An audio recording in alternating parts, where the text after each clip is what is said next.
प्यारे दोस्तों, आज मैं आपको एक ऐसी लड़की का दिल दहला देने वाला वाकया सुनाऊंगी जिसे सुनकर आप लोगों की रूह कांप जाएगी। एक नेक सीरत लड़की जो हाफिज़े कुरान थी, वो लोगों के कपड़े सिलाई करके अपने घर का गुजर बसर किया करती थी, हराम कमाई से बचती थी और लोगों की अमानतों का भी बेहद ख्याल रखती थी। लेकिन एक दिन अचानक उसकी मौत हो गई और मरने के बाद वो अजाब का शिकार क्यों हुई और मौत के बाद ऐसा क्या हुआ कि रात के 1 बजे उसके शोहर को मजबूरी में अपनी बीवी की कब्र क्यों खोदनी पड़ी। मगर जब कब्र को खोदा गया तो अंदर का मंजर हिला देने वाला था। उस नेक सीरत औरत के होंठों पर आग क्यों जल रही थी और उसकी कब्र का हाल जानकर हर कोई दंग रह गया। आखिर ऐसा क्यों हुआ और वो कौन सी आदत थी जो उसके लिए इतनी भयानक और खौफनाक सजा बन गई। जब लोगों को उस आदत का पता चला तो सबके रोंगटे खड़े हो गए। क्या वाकई ही एक मामूली सी आदत किसी इंसान को कब्र के अजाब तक पहुंचा सकती है? आखिर वो क्या राज था? आज की कहानी बड़ी ही सबक आमोज और दिल दहला देने वाली है और खासकर ये उन औरतों और मर्दों के लिए है जो सिलाई कढ़ाई का काम करते हैं और अनजाने में वो कौन सा ऐसा गुनाह कर जाते हैं जिसकी वजह से उन्हें बहुत सख्त अजाब का सामना करना पड़ सकता है। इसलिए इस वीडियो को एंड तक लाजमी देखिएगा। प्यारे दोस्तों, एक शहर के दूर दराज इलाके में एक घर में नादिया नाम की लड़की अपनी ज़ईफ माँ के साथ रहती थी। नादिया के वालिदैन ने उससे बहुत ही छोटी उम्र में कुरान पाक हिफ्स करवा दिया था। बाप का साया तो बचपन में ही सर से उठ गया था, इसलिए माँ ने लोगों के घरों में काम काज करके अपनी बेटी को पाला पोसा, उसे स्कूल की तालीम दिलवाई और साथ ही सिलाई कढ़ाई का हुनर भी सिखाया। वक्त गुजरता गया और नादिया बड़ी हुई तो उसने अपनी माँ का हाथ बटाना शुरू कर दिया। वो दिन रात लोगों के कपड़े सिलाई करके 2 वक्त की रोटी का बंदोबस्त करती। नादिया की जिंदगी असूलों पर मुबनी थी। वो नहायत ही शर्मो हया वाली लड़की थी। एक दिन का जिक्र है कि नादिया के पास 2 औरतें आई और अपने बहुत ही महंगे कपड़े सिलाई के लिए दिए। उस औरत ने कहा कि नादिया, हमें तुम्हारी सिलाई बहुत ही पसंद है, तुम कम दाम में बहुत अच्छी सिलाई करती हो, ये लो हमारे कपड़े और इन्हें बिल्कुल मॉडर्न डिजाइन की तरह सीना। नादिया ने जब कपड़े उनका डिजाइन देखा तो उसने 2 टोक अल्फाज में साफ इनकार कर दिया कि बाजी माफ कर दीजिएगा, मैं ये कपड़े नहीं सी सकती। वो औरतें हैरान रह गई कि क्यों नादिया, हम तुम्हें 500 की जगह 1000 रुपया देंगे। नादिया ने बड़ी ही नरमी लेकिन मजबूती से जवाब दिया कि बाजी, जिस डिजाइन का आप कह रही हैं उसमें पूरे बाजू नजर आएंगे और शलवार ऐसी होगी कि पिन्नियों से ऊपर पांव दिखेंगे। तौबा तौबा, मैं किसी भी मुसलमान औरत के लिए ऐसे बेहयाई वाले कपड़े कैसे सिलाई कर सकती हूँ? मेरे पास जो 2 पैसे आएंगे उसमें बरकत नहीं होगी। ये कहकर नादिया वहां से उठकर चले गई। उसकी माँ ने नाराजगी और शर्मिंदगी से उन औरतों से माजरत की। जब औरतें चली गई तो माँ ने कहा कि बेटी नादिया, तुम आई हुई रोजी को लात क्यों मारती हो? घर के हालात तो देखो। नादिया मुस्कुराई और बोली कि अम्मा जान, हम हराम की कमाई या बेहयाई का हिस्सा कैसे बन सकते हैं? अल्लाह पाक बेहतर रिस्क देगा।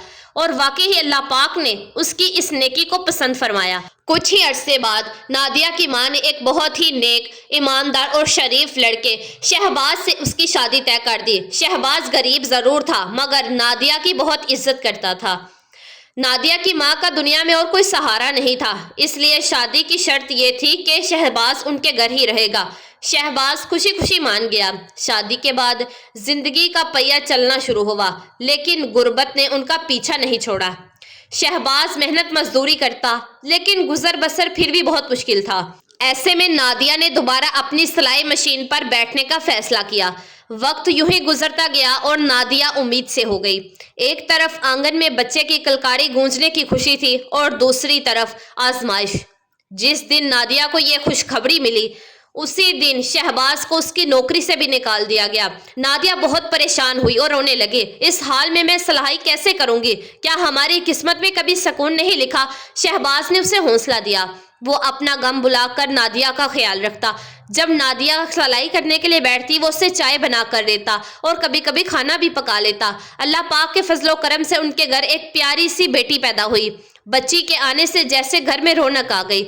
शहबाज की नौकरी भी एक नए ठेकेदार के पास लग गई, लेकिन ये ठेकेदार इंतहाई सख्त मिजाज, जालिम और बदजुबान शख्स था। मजबूरी के तहत शहबाज वहां काम करता और उसकी झिड़कियां सहता सिर्फ इसलिए ताकि उसकी बेटी को भूखा ना सोना पड़े। बच्ची थोड़ी बड़ी हुई तो नादिया ने दोबारा से सिलाई शुरू कर दी।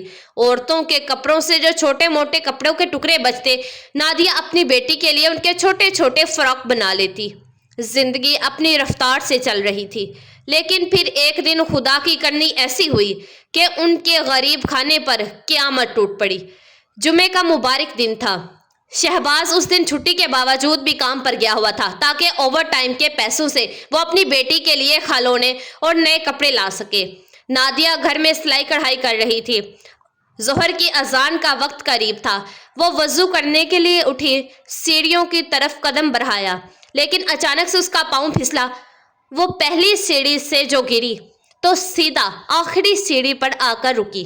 उसके सर से बहुत ज्यादा खून बहने लगा था। नादिया की बूढ़ी माँ की चीखों से पूरा मोहल्ला इकट्ठा हो गया था।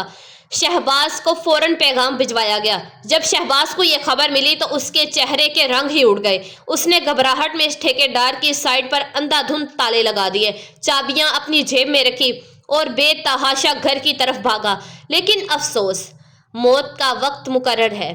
डॉक्टर के पास पहुंचने से पहले ही उसकी प्यारी और बावफा बीवी नादिया अब इस दुनिया फानी से कूच कर चुकी थी। इन्ना लिल्लाहि व इन्ना इलैहि राजिऊन। घर में मातम बिछ गया। शहबाज ज़ारों की तरह रो रहा था। उसकी रूह जैसे जिस्म से निकली जा रही थी जब वो अपनी मासूम और प्यारी सी बेटी को देखता जो अभी तक माँ का दूध पीती थी। पूरा मोहल्ला इस दुख में डूबा हुआ था। सब जानते थे कि नादिया कितनी नेक और परहेजगार औरत थी। उसकी तलावत, उसका पर्दा सब लोगों की जुबान पर था। उसी दिन शाम के वक्त नादिया को सुपुर्दे खाक कर दिया गया। शहबाज खुद कब्र में उतरा और अपनी बीवी को कब्र में लेटाकर मिट्टी डाली। लेकिन दुख और गम की इस इंतहा में शहबाज को एहसास तक न हुआ कि जब वो कब्र में उतरा था तो उसकी जेब से काम की वो अहम चाबियां निकलकर कब्र की मिट्टी में जा गिरी हैं। शाम ढल गई। लोग ताज़ियत करके चले गए। घर बिल्कुल वीरान सा हो गया। सामने ही नादिया की सिलाई मशीन रखी हुई थी, जिसे देखकर माँ और शोहर दोनों की चीखें निकल रही थी। रात ढलने लगी। शहबाज ने सोचा कि वो अगले 3 दिन काम पर नहीं जाएगा ताकि अपनी प्यारी सी बेटी और सास को संभाल सके। लेकिन जब उसने ठेकेदार को बताने के लिए फोन करने का इरादा किया और जेब में हाथ डाला तो चाबियां वहां से गायब थी। शहबाज के पसीने छूट गए। वो जालिम ठेकेदार उसे जिंदा नहीं छोड़ेगा अगर वो चाबियां गुम हो गई। तभी ठेकेदार का कॉल आ गया। शहबाज, मुझे सुबह हर हाट में साइड खोलनी है। चाबियां रातों रात मुझे पहुंचाओ, वरना तुम्हारा वो हशर करूंगा कि याद रखोगे। शहबाज का हलक सूख गया। उसे याद आया कि शायद जब वो कब्र में उतरा था तभी जेब से कुछ गिरने का एहसास हुआ था। रात के तकरीबन 1 बज रहे थे। उसने मजबूरी में कब्रिस्तान का रुख किया। दिल डर से कांप रहा था। इलाके से दूर ये कब्रिस्तान रात के अंधेरे में कोई खौफनाक मंजर से कम नहीं था। और मिट्टी हटानी शुरू की तो अचानक पीछे से किसी ने उसका कंधा पकड़ा। कौन हो तुम? क्या कोई कफन चोर हो? ये गोरकन था। शहबाज ने रोते हुए अपनी मजबूरी बयान की कि उसकी चाबियां इसमें गिर गई हैं। गोरकन को रहम आ गया और उसने मदद करना शुरू कर दी। दोनों ने जल्दी जल्दी मिट्टी उठाई और फिर जैसे ही कब्र थोड़ी और खुली तो शहबाज और गोरकन दोनों पीछे गिर पड़े। कब्र के अंदर का मंजर ऐसा खौफनाक था कि नादिया जैसी नेक औरत उसकी कब्र अजाब की गिरफ्त में थी। नादिया के होंठों पर आग जल रही थी और वो बुरी तरह अजाब से तड़प रही थी।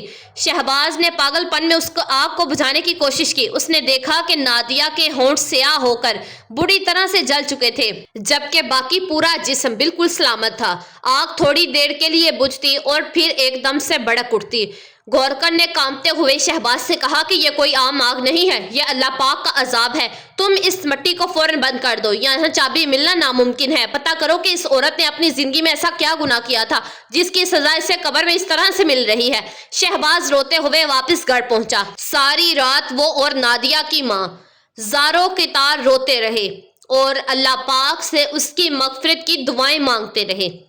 फजर की अजान होते ही वो दोनों मस्जिद के उस इमाम साहब के पास पहुंचे जिन्होंने नादिया को कुरान पाक हिफ्स करवाया था।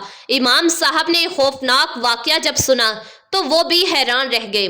नादिया तो तहज्जुद गुजार लड़की थी। जरूर इसमें हकूकुल बात का कोई मामला है, क्योंकि अल्लाह पाक अपने हक तो माफ कर देता है, लेकिन बंदों के हक उस वक्त तक माफ नहीं होते जब तक बंदा खुद माफ ना करे। इमाम साहब ने नादिया की माँ से पूछा, کہ کیا نادیہ لوگوں کی چگلی کرتی تھی؟ ماں نے کہا کہ نہیں، بالکل نہیں، وہ تو اپنے کام سے کام رکھتی تھی۔ امام صاحب نے پھر پوچھا کہ کیا وہ لوگوں کے کپڑوں میں سے اچانک بچا ہوا کپڑا، لیس یا دھاگا چرا لیتی تھی؟ کیا اس نے امانت میں خیانت کی؟ ماں نے روتے ہوئے کہا کہ نہیں نہیں امام صاحب، وہ تو ہر ایک دھاگا، ہر ایک بچا ہوا کپڑے کا ٹکڑا ان عورتوں کو واپس لوٹا دیتی تھی۔ کسی کی امانت اس نے کبھی نہیں رکھی۔ امام صاحب سوچ میں پڑ گئے۔ پھر انہوں نے آخری سوال پوچھا، کیونکہ عذاب صرف اس کے ہونٹوں اور منہ پر تھا، اس لیے مجھے سوچ کر بتاؤ کہ اس کی سلائی کے دوران ایسی کون سی عادت تھی جس کا تعلق اس کے منہ سے تھا؟ نادیہ کی ماں ایک دم چونک اٹھی۔ اس کے ذہن میں ایک جھٹکا سا لگا۔ روتے ہوئے اس نے جواب دیا کہ امام صاحب، اس کی ایک عادت تھی جس سے میں بہت زیادہ چڑھتی تھی۔ جب وہ کپڑے سلائی کرتی تو بعض اوقات وہ کینچی اٹھانے کی بجائے جلدی جلدی میں دھاگا اپنے دانتوں سے چباتی اور منہ سے ہی توڑ دیتی تھی۔ وہ دھاگے کا جو چھوٹا سا ٹکڑا یا ریشہ اس کے منہ میں رہ جاتا، وہ اسے چبا کر زمین پر تھوک دیتی تھی۔ میں نے بہت روکا، لیکن اس کی عادت بن چکی تھی۔ امام صاحب کی آنکھوں میں آنسو آ گئے۔ انہوں نے ٹھنڈی آہ بھری اور فرمایا کہ انا للہ و انا الیہ راجعون۔ پتہ چل گیا، وہ دھاگا جس سے وہ منہ سے توڑ کر چبا لیتی تھی، وہ کپڑا سلوانے والی عورت کی امانت تھی۔ ایک بے مقصد دھاگا تھا، لیکن وہ دوسرے کی ملکیت تھی، اور نادیہ نے بغیر اجازت اس دھاگے کو اپنے منہ میں رکھا اور تھوکا۔ یہ امانت میں خیانت کا معاملہ بن گیا، اور اس آخری وقت میں بھی جب وہ گری، اس کے منہ میں شاید کسی کا دھاگا تھا جس کا اس نے حساب نہیں چکایا تھا۔ سب ڈر گئے۔ ایک دھاگے کا ٹکڑا، ایک معمولی سا ذرہ اتنا بڑا عذاب لا سکتا ہے۔ امام صاحب نے حکم دیا کہ فوراً ان تمام عورتوں کو اکٹھا کیا جائے جن کے کپڑے نادیہ سلائی کرتی تھی۔ نادیہ کی ماں نے سب کے سامنے ہاتھ جوڑے، روتے ہوئے ان سے معافی مانگی۔ سب لوگوں نے رو کر نادیہ کو دل سے بخش دیا۔ کسی کو اندازہ بھی نہیں تھا کہ ان کی چھوٹی سی چیز پر عذاب ہو سکتا ہے۔ اسی رات شہباز اور گورکر نے دوبارہ قبر کو کھودا، اور اللہ پاک کی قدرت تو دیکھیے کہ قبر میں کوئی بھی آگ نہیں تھی۔ وہاں سے مشک اور گلاب کی دھیمی دھیمی خوشبو آ رہی تھی۔ نادیہ کا چہرہ بالکل پرسکون تھا۔ اللہ پاک نے اسے بخش دیا تھا۔ شہباز نے چابیاں اٹھائی اور دعا مانگ کر قبر بند کر دی۔ پیارے دوستو، یہ واقعہ ہمیں سکھاتا ہے کہ ہم اپنے اعمال، اپنے زبان اور لوگوں کے حقوق کا خیال رکھنا بھی فرض ہے۔ اگر آپ سلائی کا کام کرتے ہیں یا آپ پر کسی کی امانت ہے، چاہے وہ ایک سوئی کے ذرے کے برابر ہی کیوں نہ ہو، اسے واپس کریں، کیونکہ قبر کا عذاب بہت سخت ہے۔ اللہ پاک ہم سب کو امانت میں خیانت کرنے سے محفوظ رکھے اور ہمارے صغیرہ و کبیرہ گناہوں کو معاف فرمائے۔ آمین ثم آمین۔ پیارے دوستوں، میں امید کرتی ہوں کہ یہ ویڈیو آپ لوگوں کو ضرور پسند آئے گی۔ اس کو آگے شیئر لازمی کیجیے گا، اور اگر آپ نمرا وائس اسٹوریز چینل پر نئے ہیں تو پلیز ہمارے اس چینل کو سبسکرائب کر دیجیے گا، ویڈیو کو لائک کر دیجیے گا اور بیل آئیکن کے بٹن کو پریس کر دیجیے گا۔ دعا میں مجھے یاد رکھیے گا اور اپنا ڈھیر سارا خیال رکھیے گا۔ جزاک اللہ۔